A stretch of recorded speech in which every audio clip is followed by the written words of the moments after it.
tudo aqui, né? Você tem uma elite, gente, como eu falei para vocês, você tem uma elite, proprietários de terra, que mandavam seus filhos lá para a Europa para estudar lá, e voltavam aí, na sua cabecinha com um ideal iluminista, de contestação da situação colonialista a qual estavam submisos, né?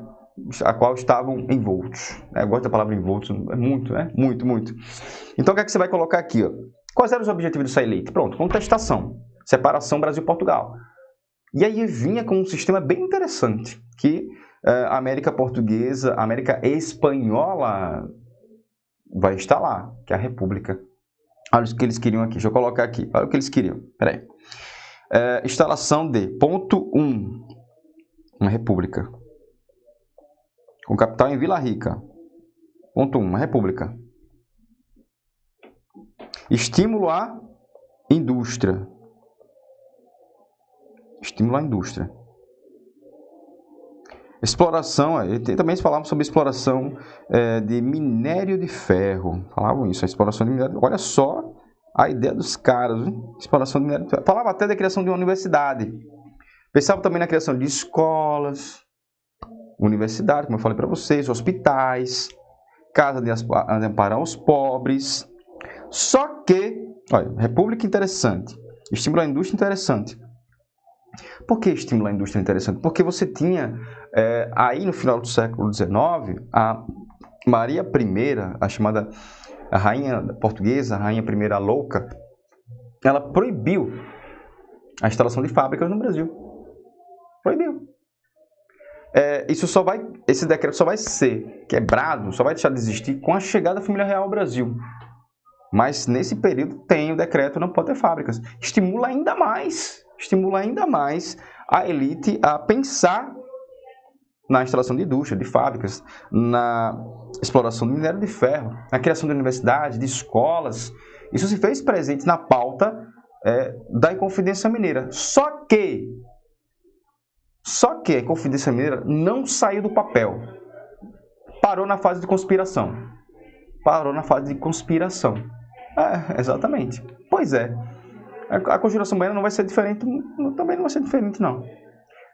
Alguém vai lá, eu vou dizer alguém, é o Silvério dos Reis, vai lá e detona a galera. Olha, vai acontecer isso aqui. Qual era a luta da galera? Evitar a derrama, a cobrança forçada do quinto real.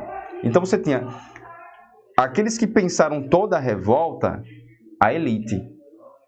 Quem vai levar toda a culpa? Exatamente, Tiradentes.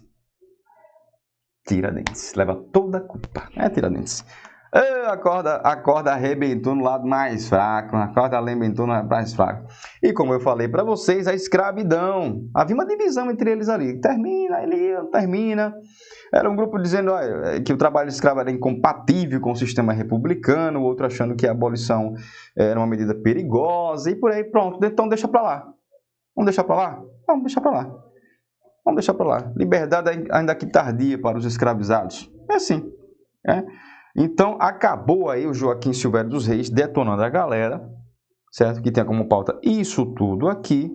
Você vai ter algumas prisões, alguns foram mandados para a África aqui, mas depois foram perdoados. O único realmente que pegou a pena capital foi Joaquim José da Silva Xavier, nosso Tiradentes, beleza? Então, anote aí, nesses minutinhos que nós tivemos aí, que foi, ela despenca em concurso público, a Inconfidência Mineira, só que ela traz traços bem simples para você responder. Bem simples. Tudo que eu coloquei aqui já foi cobrado em concurso público. Ela se pauta no iluminismo? Sim. Tem como exemplo a Revolução Americana, a independência dos Estados Unidos no século XVIII? Tem. Ela não soube conduzir a lei, não entrou em consenso contra o fim da escravidão? Não. Revolta elitista, final do século XVIII. Certo? Coloque, não saiu da fase de conspiração, lutou contra a derrama, tem um quê regional em sua luta, né? Ela não queria a independência de todo o Brasil, mas daquela região ali, das Minas Gerais. Criação da República é interessante. estímulo à indústria, exploração de minério de ferro, muito importante. São pontos importantíssimos para concurso público. Anotou? Pois é, deixa isso anotado aí, porque é muito interessante. Vamos seguir. Vamos para o nosso próximo aqui. Inconfidência Baiana, que também é chamada de conjuração dos alfaiates. Colocar aqui Confidência Baiana ou conjuração dos alfaiates. Conjuração dos alfaiates. Deixa eu fazer um negócio mais bonitinho. Peraí. Borracha. Pagou. Pronto. Espera aí. Conjuração dos alfaiates. Conjuração dos alfaiates. Anota aí. Porque você vai ter, por exemplo, olha a imagem aqui. Deveria ser mais lembrada ainda. É a conjuração dos alfaiates. Mais lembrada ainda. Por quê? Por que alfaiates? Porque você vai ter aqui João de Deus era um alfaiate. Manuel Faustino, alfaiates. Era um alfaiate. Luiz Gonzaga e Lucas Dantas eram soldados. E vejam aqui que eram negros. Então é tida como uma revolta popular. Primeiro ponto. Eu vou ler aqui o que eu coloquei para vocês aqui, obviamente. E vocês vão poder organizar suas ideias aí do outro lado. Olha, no século XVIII, também século XVIII, em virtude da decadência da economia açucareira, estamos falando do Nordeste, estamos falando aqui da Bahia, então pautada na produção do açúcar e da transferência da capital, como eu falei para vocês também, da colônia para o Rio de Janeiro, em 1763, a Bahia passava por uma grave crise econômica, atingindo toda a população baiana, especialmente as camadas inferiores, constituída por ex-escravos, pequenos artesãos e havia manifestações através de motins. Então você tinha um caráter popular nessa revolta. Olha só a liderança. Eles defendiam a independência e mais igualdade. Deixa eu colocar aqui. Defendeu igualdade racial. Um governo, defendeu aí também a república, assim como os inconfidentes mineiros. O que mais? Liberdades plenas. Defendiam o livre comércio. Olha que interessante. Você teve até a participação aqui, galera, de clubes maçônicos. Participação dos maçons aqui. Mas vamos lá. Igualdade racial, república, livre comércio. Você tem um ideal democrático aqui. Abertura dos portos, o maior salário para os soldados. Captaram aqui? Captaram. Então você tinha a transferência da capital. Por que a transferência da capital? Porque agora o foco, o eixo econômico, estava no Sudeste, devido à descoberta do ouro. Então você deixa a crise lá no Nordeste, porque já estava despencando ali a produção açucareira, então o Nordeste já estava, felizmente, já retiram a capital lá do Nordeste, Salvador, para o Rio de Janeiro. Crise na agricultura, crise na produção açucareira, cadê aqui? Decadência da... Pronto. Só crise. Então a galera se junta. Soldados, a gente tá com baixo, a gente não tem reajuste de salário. Não tem. Nós vivemos em condição miserável. Então, se organizam nessa revolta para exigir. Agora, na Bahia, república, criação de universidades, escolas, fim da escravidão, liberdade do comércio, abertura dos portos, coisa que vai acontecer somente com a chegada da família real. Então, você tem também um quê regional. Não é de todo o Brasil que queria essa separação. Ali, especificamente, da Bahia. Certo? Então, tem um quê regional, mas é uma revolta separatista emancipacionista. Certo? Deixa anotado aqui. Então, soldados também participando. Você tinha representantes das camadas populares, com grande número de negros e mulatos. Galera. Soldados, como eu falei para vocês aqui, ó, Luiz Gonzaga, Lucas Dantas, seus alfaiates, Manuel Faustino e o João de Deus. Você tem até a participação de um tal de Cipriano Barata, que era, muitos falavam, um jornalista, chegou a ser deputado também. Só que também é o seguinte, era pautado no iluminismo? Era. Você tinha um quê? Deixa eu apagar aqui. Peraí, deixa eu apagar aqui. Opa, não vai não, é? Pagou, agora foi. Peraí. Pronto. Você tinha um quê? Ponto 1. Iluminismo. Você tinha um quê ali? Iluminismo. Iluminismo, né? Tá bem feio aqui com minha caligrafia. Iluminismo. Era uma revolta pautada, viu, gente? Você tem um... Pronto. Liberté, igualité, fraternité. Tava lá. Beleza. Fim da escravidão. Beleza. Foi denunciada também, né? É bom que a gente coloque isso aí em pauta também.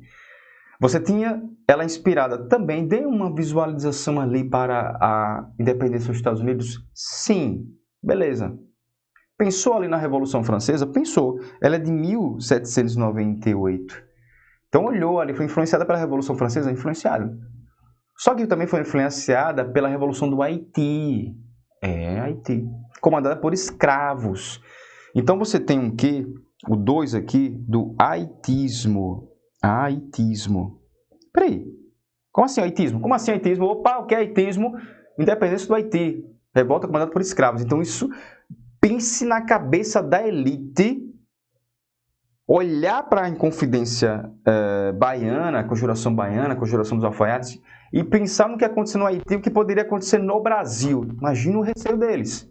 Pensou no receio deles? Pois é. O haitismo também, o exemplo da independência do Haiti, se fez presente na Inconfidência Baiana.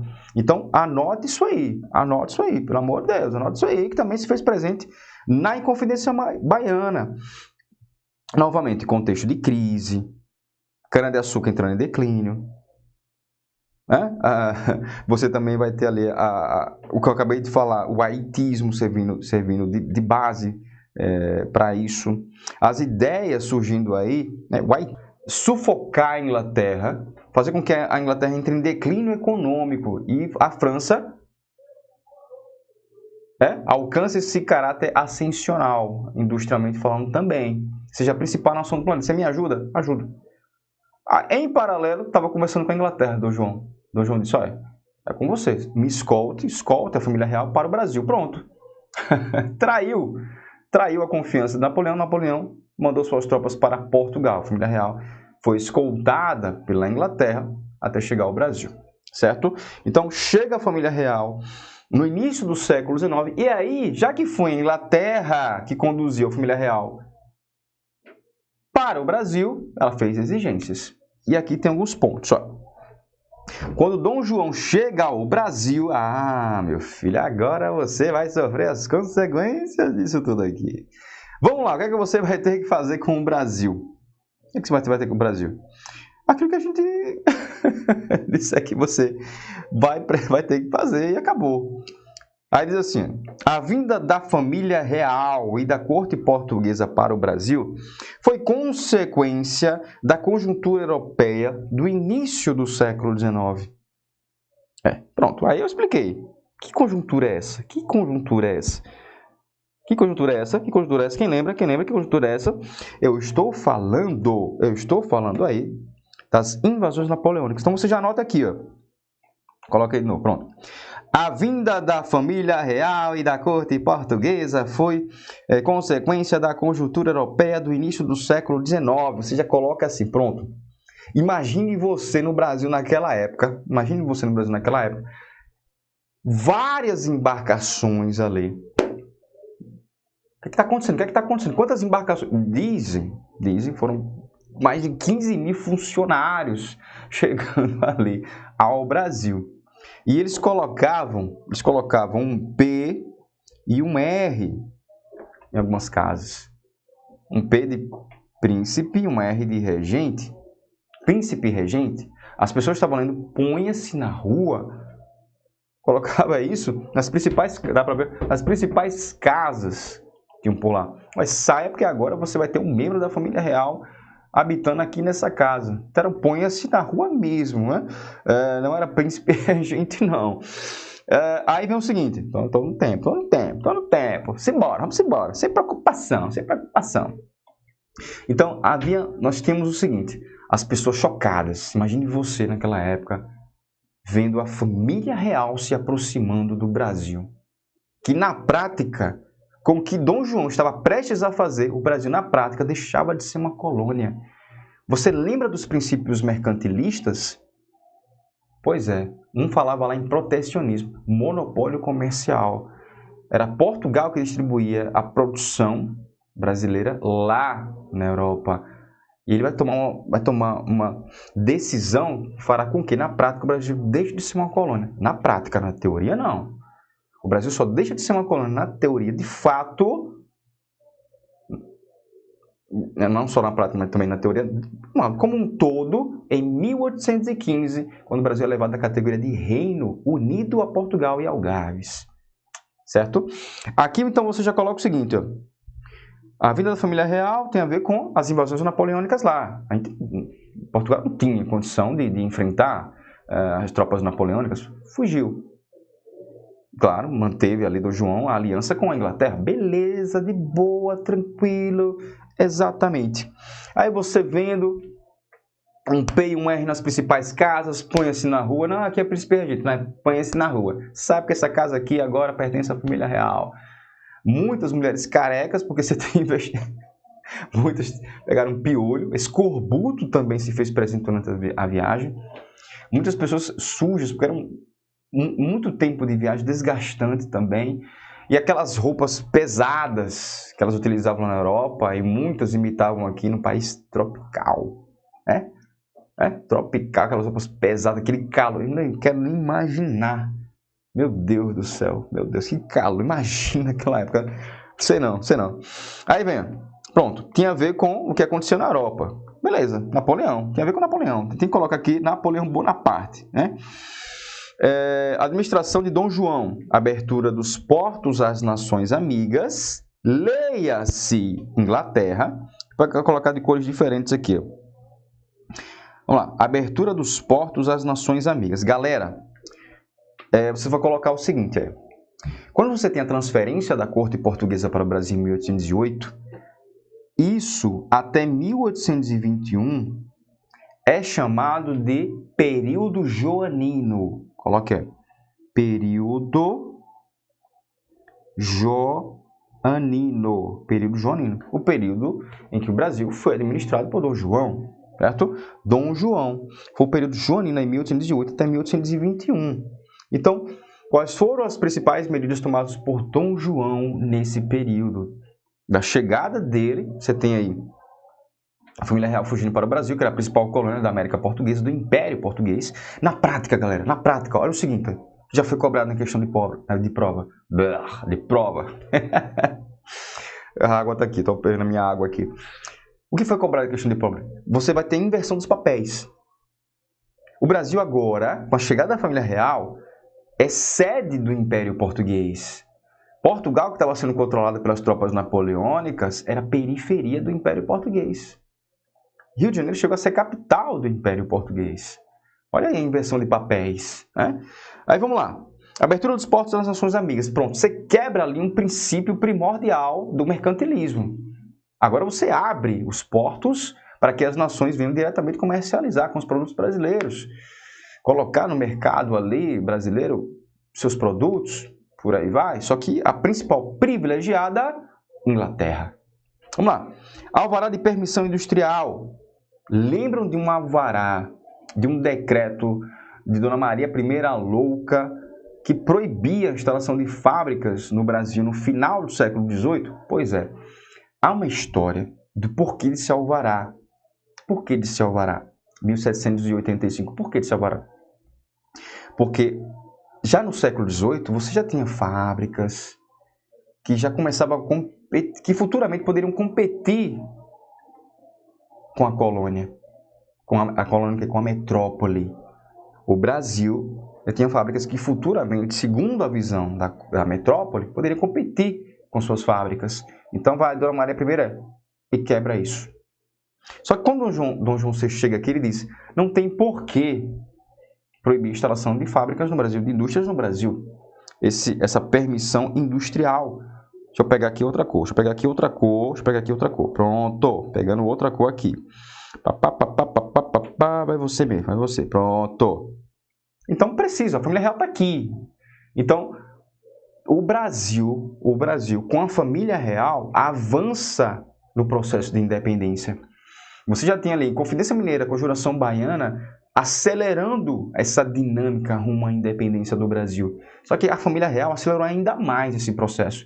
As pessoas começam, a elite principalmente, começa a se acostumar com isso, essa independência. Aí quando a família real está para ir embora e as cortes portuguesas começam a pressionar o Brasil a um quê de recolonizar, a coisa muda. Eu vou explicar mais à frente isso aí. Vamos lá. Tratado de Aliança, Comércio e Navegação. O governo brasileiro deveria abolir o tráfico negreiro. Galera, vamos lá, ponto a ponto.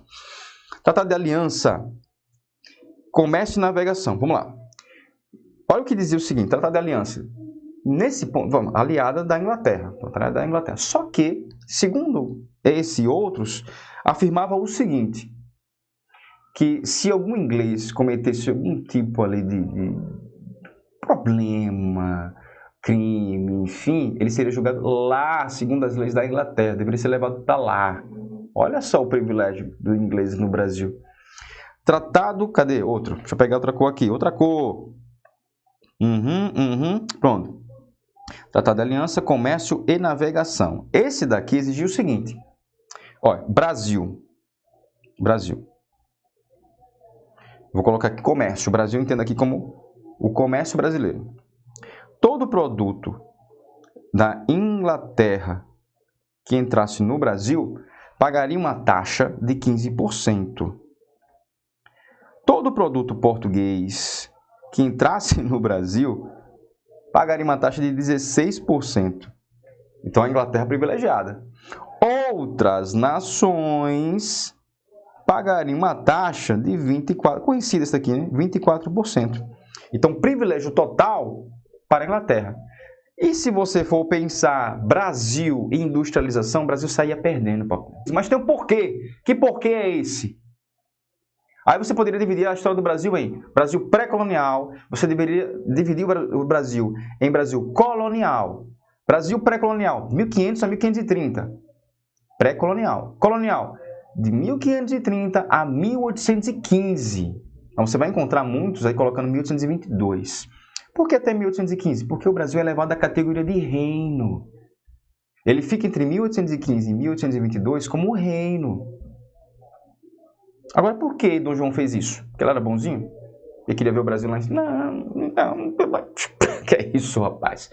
Ele levou o Brasil à categoria de reino porque, assim que Napoleão foi derrotado, em 1815, lá na Europa, foi preso. Aconteceu o seguinte, levado para a ilha de Santa Helena, vai morrer em 1821, se não estiver enganado, para reorganizar a Europa, que ele remapeou tudo lá, ele refez ali a Europa a seu modo, as nações se reuniram lá em Viena, né? Por isso o Congresso de Viena se reuniram lá, só que as nações só poderiam decidir na reorganização da Europa pós-Napoleão se estivessem na sede do Império. Então a família real deveria estar em Portugal.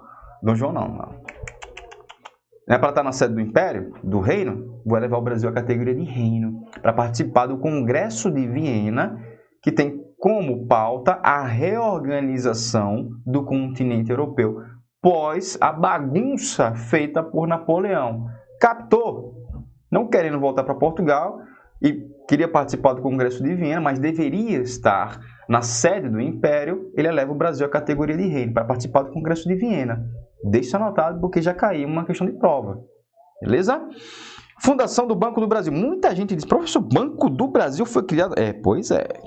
Banco do Brasil criado durante o período joanino. Depois eles vão quebrar. Quando ele vai embora, vai levar dinheiro lá do banco, a mesma coisa vai fazer Dom Pedro, vai quebrar, né? Eles deixam lá, mas...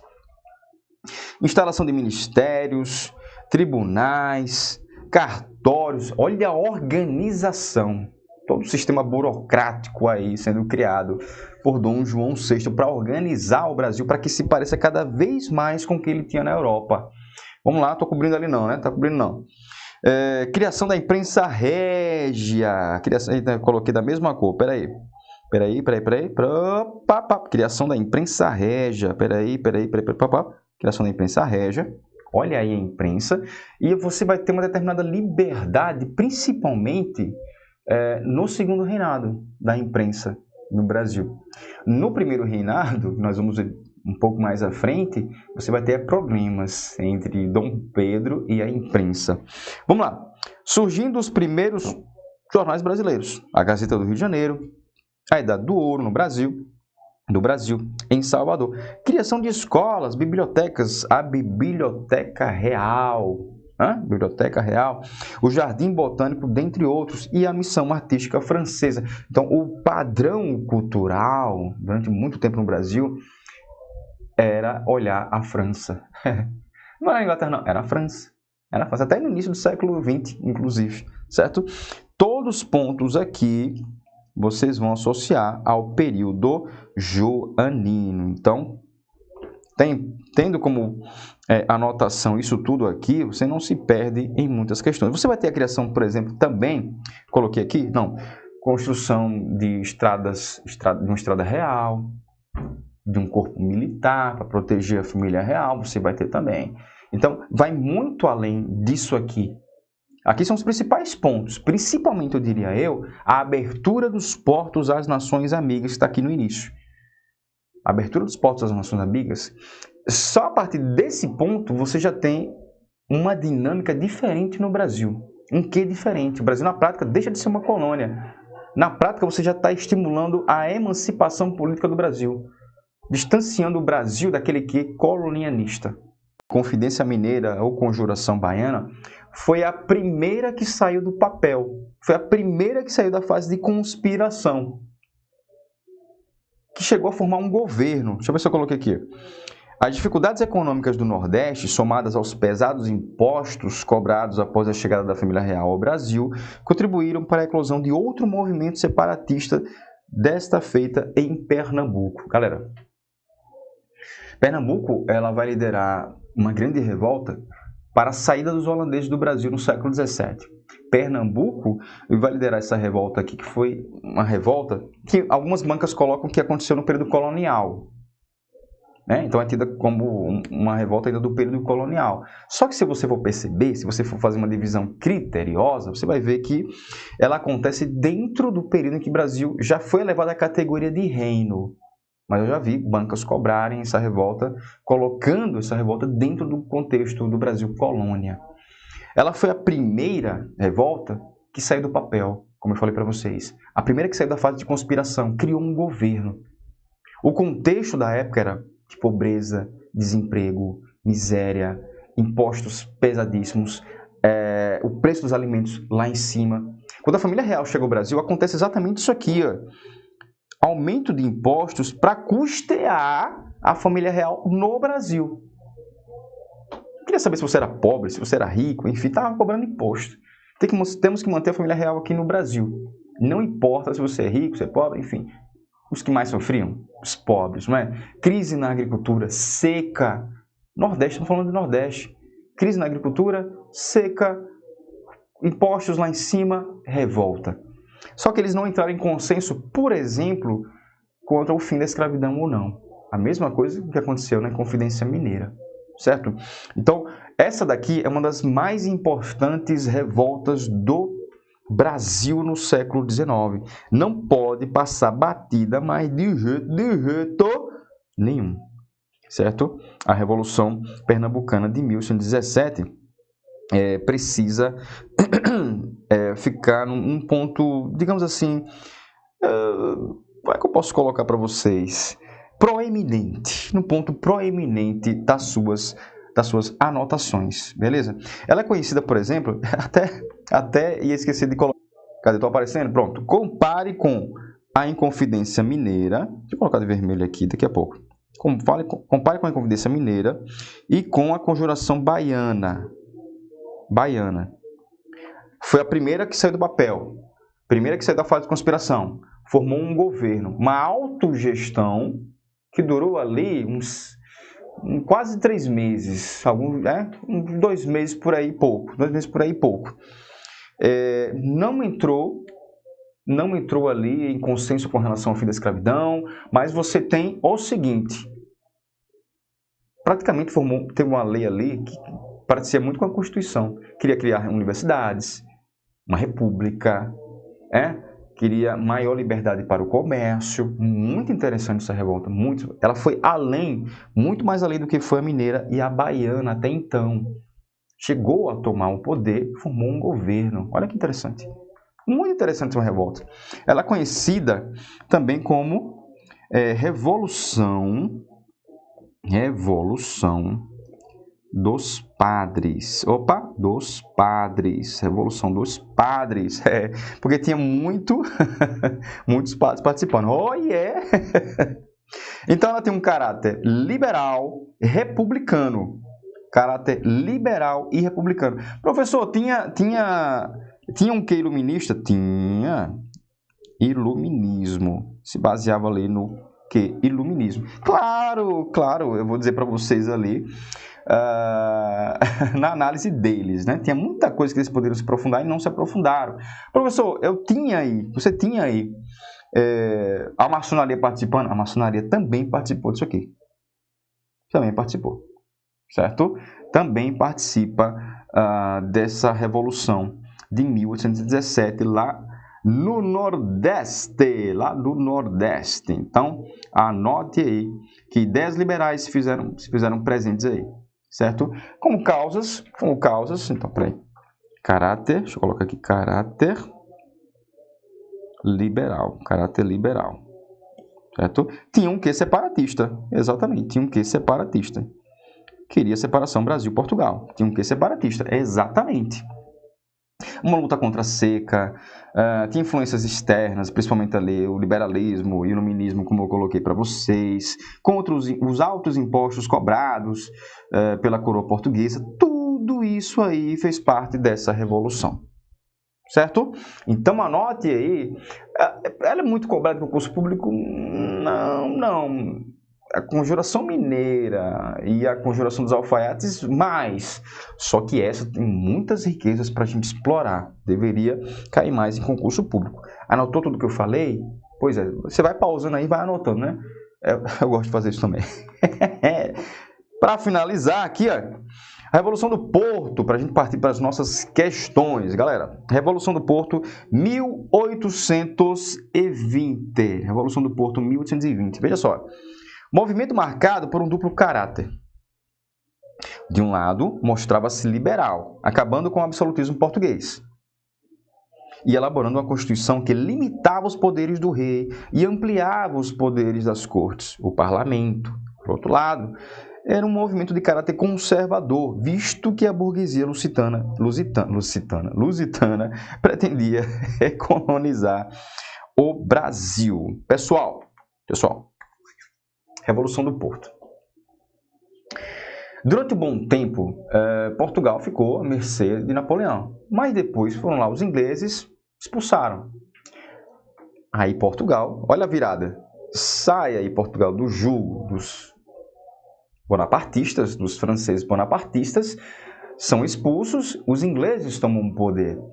Aí a nobreza, a burguesia lusitana diz o seguinte, até quando a coroa portuguesa, o rei português, vai permanecer lá no Brasil? Imagina você lá.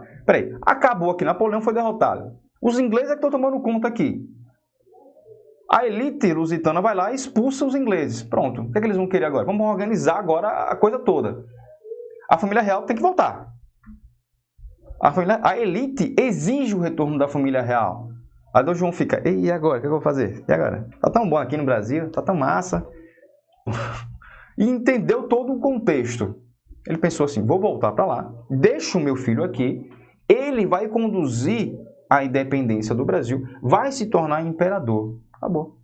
Ainda vai continuar, de certa forma, com a gente, o Brasil. Ele volta, o Brasil vai se tornar independente, nós vamos discutir isso mais à frente. O Brasil se torna independente. Eu vou colocar duas questõezinhas aqui sobre Brasil, independência do Brasil. Só para mexer um pouco com vocês, mas nós vamos cobrar num próximo slide, num próximo bloco. Olha. Então, deixa seu filho aqui, o futuro Dom Pedro I, e volta lá para Portugal. Assina a Constituição, monarquia constitucional, lá em Portugal. Só que as cortes portuguesas, peraí. Tem um membro da família real lá. Dom Pedro está lá. Ele tem que voltar. Bora. Dom Pedro, volta. Aí Dom Pedro, não vou voltar não. Aí tem até o dia do fico, né? Eu vou parar por aqui. O Brasil, a elite brasileira, já estava acostumada com esse grau de independência aqui, de dinâmica diferente. 1815. Então estava um patamar que os portugueses paga isso aí, rebaixa aí, baixa a bola do Brasil. Porque não é assim não. Então anota aí um ponto importantíssimo da história brasileira, essa Revolução do Porto, que é uma revolução liberal. Para eles, tudo bem, liberalismo, os ideais iluministas ali, mas para o Brasil não, o Brasil é colônia, vai se manter ali aos nossos pés. Olha a diferença aí. Pessoal, então deixa anotado aí muitos pontos da crise colonial. A gente passou por revoltas nativistas, passamos pelas principais revoltas separatistas, com que regional. Falamos sobre a chegada da família real ao Brasil, que acelerou o processo de independência do Brasil. Falamos também sobre a Revolução Pernambucana de 1817, ou a Revolução dos Padres, muito interessante, a primeira que saiu da fase de conspiração, a primeira que saiu do papel, que tem um caráter liberal, que tem um caráter separatista, um caráter republicano, e que chegou a formar um governo muito importante. E também a Revolução do Porto, que faz parte aí do processo de independência do Brasil, que nós vamos lidar com esse assunto no próximo bloco. Vamos resolver questões e terminar aqui por outro. Fez parte das grandes revoluções. Se você pensar Confidência Mineira, Conjuração Baiana e Revolução Pernambucana de 1817, você tem, sim, como pauta o pensamento iluminista. As crises econômicas também estiveram como pauta, como crítica da elite, das camadas populares e da classe média também. Crise econômica advinda lá do declínio da produção aurífera, crise na agricultura na Bahia, seca em Pernambuco, então também se fez presente. Transferência da capital do Rio de Janeiro, aliás, da Bahia para o Rio de Janeiro, né? Mostrando aí que o eixo econômico foi deslocado do Nordeste para o Sudeste. A Inglaterra e o pioneirismo industrial, a Inglaterra que protegeu aí, escoltou a família real para chegar ao Brasil e exigiu assim vantagens econômicas, principalmente vantagens econômicas. O haitismo, lembrando aí que a independência do Haiti se fez sob a liderança de escravizados, também temos que lembrar isso. O haitismo, essa ideia aí, se fez presente na Conjuração Baiana, a Conjuração dos Alfaiates. O ideal republicano que advém da América Espanhola. Após a independência da América Espanhola, você tem repúblicas sendo criadas lá. Infelizmente, não influenciou tanto o Brasil assim, porque após a independência do Brasil, nós tivemos a instalação de uma monarquia. As companhias de comércio jesuítas indígenas, isso aqui esteve presente em qual revolta nativista? Qual? A revolta de Beckman, os irmãos Beckman, certo? E o ciclo do ouro também entrou em pauta. Todos esses pontos aqui são importantes para vocês anotarem, para compreenderem ainda melhor, uma visão ainda mais ampla do que foi a crise colonial, aqui o sistema colonial. Beleza? Agora sim, vamos para os nossos... o Brasil. Então, você tem ali o início do processo cada vez mais sólido para a nossa independência, começando em 1821, saída de Dom João VI, voltando lá para Portugal, deixa o seu filho Dom Pedro aqui, o futuro Dom Pedro I, no Brasil. Ele chega a proclamar a independência do Brasil e tem todo o processo de consolidação que chega ao ano de 1825. Aí vamos lá. Colocando em violenta oposição as duas partes dentro do Reino Unido de Portugal, Brasil e Algarves. O Brasil foi elevado à categoria de reino ainda no período joanino, para que o rei pudesse participar do Congresso de Viena, né? Isso aqui aconteceu em 1815, a elevação do Brasil à condição de reino. Então, muitos colocam assim, só para parar um pouquinho aqui, uma observação. Aquilo que é mais pauta de concurso público. Professor, a gente lembra de Brasil pré-colonial, a gente lembra de Brasil colônia, aí tem aquela fasezinha de Brasil reino, de 1815 a 1822, o Brasil império e o Brasil república. É interessante a gente lembrar aí, né? Inclusive, no processo que antecede ali, dentro do processo que faz parte da nossa independência, temos a Revolução Pernambucana de 1817, também chamada de Revolução dos Padres. Vamos lá. Durante a Guerra de Independência, iniciada com a expansão dos exércitos portugueses de Pernambuco em 1821, formou-se o Exército Brasileiro. Olha aí, a formação do Exército Brasileiro durante o processo de independência. A partir da contratação de mercenários, alistamento de civis e de algumas tropas coloniais. Isso aqui é importante. Isso aqui pode ser pauta, sim, para algumas bancas criarem questões e aí dificultarem a sua vida e a formação do Exército Brasileiro a partir do processo de independência. É interessante ficar por dentro disso. O Exército imediatamente se opôs às forças portuguesas que controlavam algumas partes da nação. Então, tendo ciência de pontos que estruturam o processo de independência do Brasil, é interessante. Olha só, anotou tudo isso aí, fez o mapa mental, pronto. Tudo que cerca a independência, tudo que leva à independência do Brasil, você está ciente? Perfeito.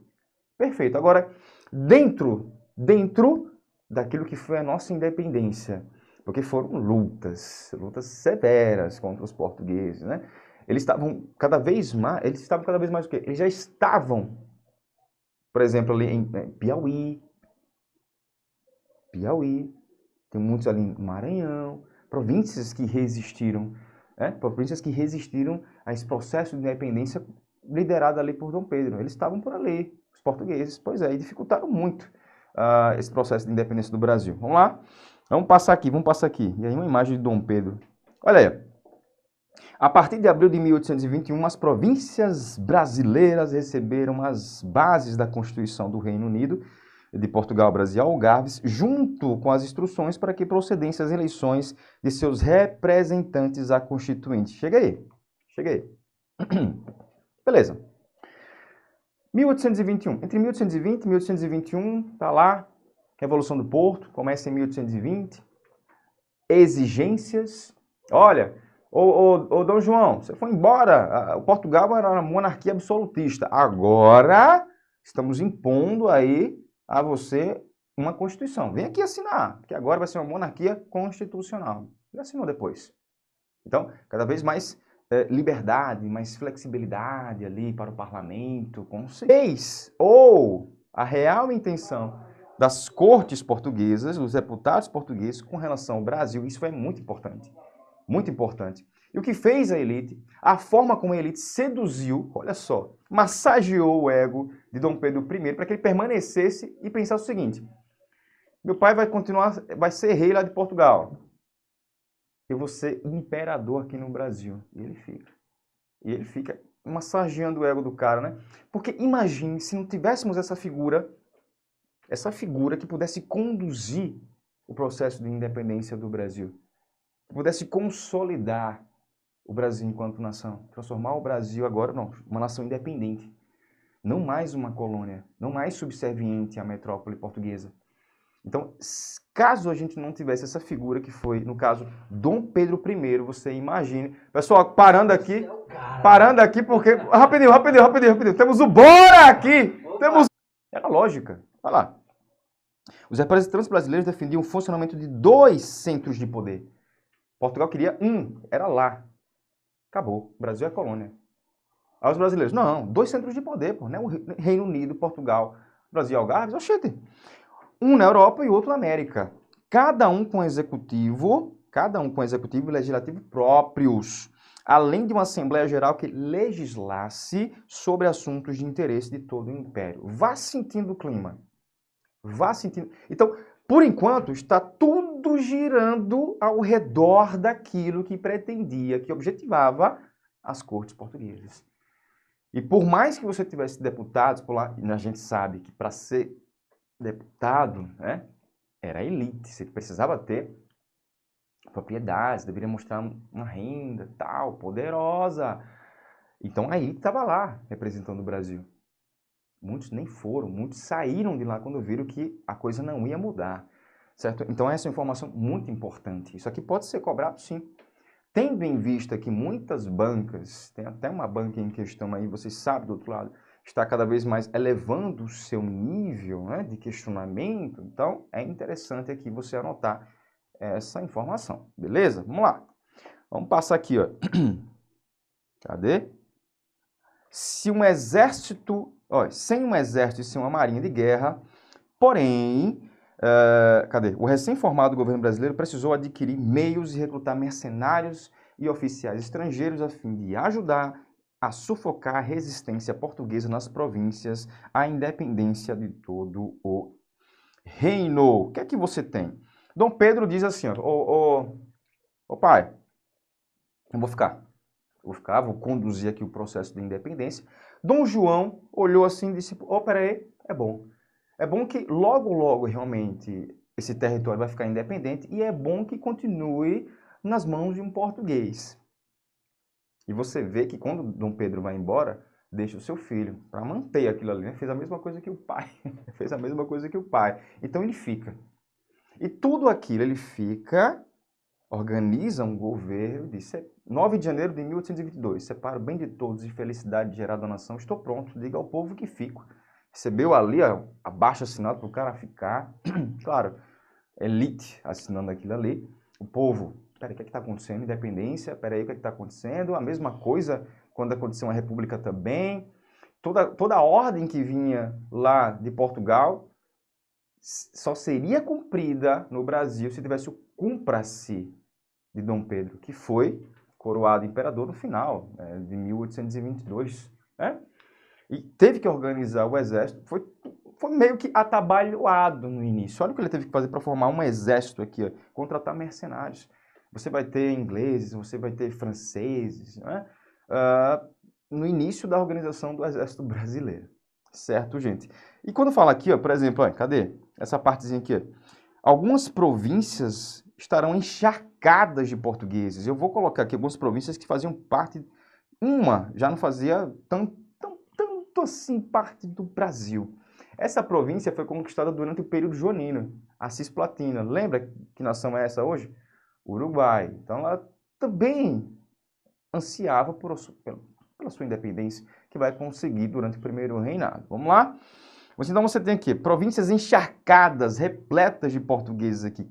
Você tem alta concentração de tropas portuguesas na Cisplatina. Então você vai ter aqui um probleminha para Dom Pedro, na Cisplatina.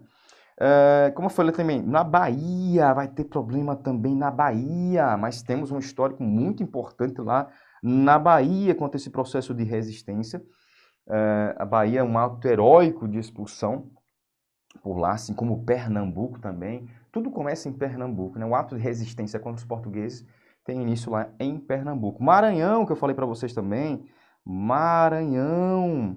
Então, províncias que estavam encharcadas. Você tem uma alta concentração de tropas portuguesas. Cisplatina, Bahia, Maranhão, Piauí e Pará. Então, anote aí províncias que têm uma alta concentração de tropas portuguesas e que geraram muitos problemas aí para a consolidação da independência brasileira. Aí você tem uma imagem, claro, eu cortei aí, gente, eu cortei. Deixa eu ver se eu aparecer aqui, corta, né? Pronto, deixa eu sair daqui, peraí, deixa eu sair daqui, pronto. Você tem essa imagem aí de Pedro Américo, final do século XIX, então ele não acompanhou aí, ele não estava lá, não mandou a galera parar. Tem muita gente que diz, professor, Ele pediu para todo mundo parar ali, ele ficou pintando. Não foi assim, não foi assim, certo? Ele coloca ali o povo acompanhando, nada a ver, né? Nada a ver. O grito, o famoso grito do Ipiranga. Só lembrando, colocando uma curiosidade. 7 de setembro, né? Dias antes do 7 de setembro, Leopoldina já havia assinado ali, um documento oficial dizendo que o Brasil é independente de Portugal. Se não me engano, dia 2 de setembro, né? Essa carta chegou a Dom Pedro e tal, claro, ele era o grande líder e tal, o documento tinha que ter a assinatura dele ali, mas Leopoldina assinou. Podia ter ficado 2 de setembro mesmo, né? Podia ter ficado. Vamos lá, vamos passar aqui. Os Estados Unidos, aí pronto, a gente consegue finalmente, sob a liderança de Dom Pedro, vencer toda essa galera, só que faltava, a gente consegue expulsar ali os portugueses, sufocar algumas províncias que tinham essa concentração demasiada de portugueses, tropas portuguesas. Passamos também, através disso, pela formação do exército brasileiro, contratando mercenários. Vencemos, faltava o quê? O cara foi aclamado imperador, falta o quê? O reconhecimento de outras nações, aí vem Estados Unidos. Os Estados Unidos foram os primeiros a reconhecer a independência brasileira em 1824. Depois você vai ter ali México, Argentina, França, Portugal, vai exigir um pagamento, né? Pagamento em libras esterlinas.